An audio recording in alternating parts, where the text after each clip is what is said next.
అసలుకు మామూలుగా నేను ఒకటి చెప్తాను. అసలుకు అసలు శివరాత్రి అంటే ఏంటి? మహాశివరాత్రి అంటే ఏంటి అసలుకి? మహాశివరాత్రి ఒక అద్భుతమైన రోజు.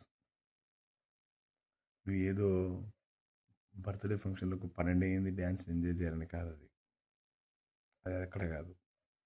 శివరాత్రి లింగోద్భవం జరిగిన రోజు. అంటే స్వామివారి కళ్యాణం, స్వామివారు అవతరించిన రోజు. అలాంటి మహాశివరాత్రి ఎలా జరుపుకోవాలంటే జాగరణ అంటే అదే మెయిన్ అనమాట. జాగరణ ఎలా చేయాలి?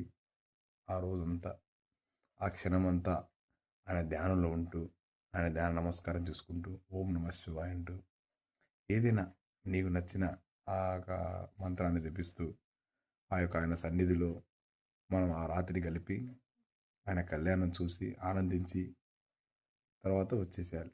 శివరాత్రి అంటే క్షేత్రాల్లో అది చేయాలి. ఈ మధ్య ఏందంటే ఘోరంగా అసలుకి రికార్డింగ్ డాన్సులంట, షోస్ ఏంది అసలు ఏంటి? ఆ! ఒకరికైతే శివరాత్రి అంటే ఏంటో కూడా తెలియకుండా పోతున్నారు గుళ్ళకి. పోయి ఆడెక్కడంటే అంటే అందరికి కాదనమాట నేననేది. కొంతమంది అక్కడ పోయి ఏదో అక్కడ డాన్స్ చేసుకుంటూ, ఎంజాయ్ చేస్తూ హ్మ్. ఒకరి కోసం అంటే వాని కోసం పోలేదనమాట. వేరే వాళ్ళ కోసం పోవడం. ఏదో శివరాత్రి అంటే ఆ జాగరణ అక్కడ అదేదో చేయాలంట. పోవాలా ఆయనతోటి డాన్సులుంటాయి ఎంజాయ్ చేయడం, చూసుకొని రావడం. ఇది. ఇది జరుగుతుందంతే. మనం ఎందుకు పోయినాం? అసలు ఏంటి? అసలు ఎక్కడ ఉన్నాం మనం? ఆ రోజంతా కనీసం ఇన్ని రోజులన్నా పక్కబెట్టు. కనీసం ఆ రోజన్నా శివుని రోజు ఆ జాగరణ చేసుకుంటూ కొద్దిసేపన్నా ఉండకుంటే ఎట్లా? మిగతా రోజులు ఏదైనా చేసావు కరెక్టేలే. ఇదేం అలాగైతే ఆ డాన్సులు అలా చేసుకుంటే నువ్వు ఎక్కడైనా సపరేట్‌గా నువ్వు పబ్ డాన్సులు చేసుకో.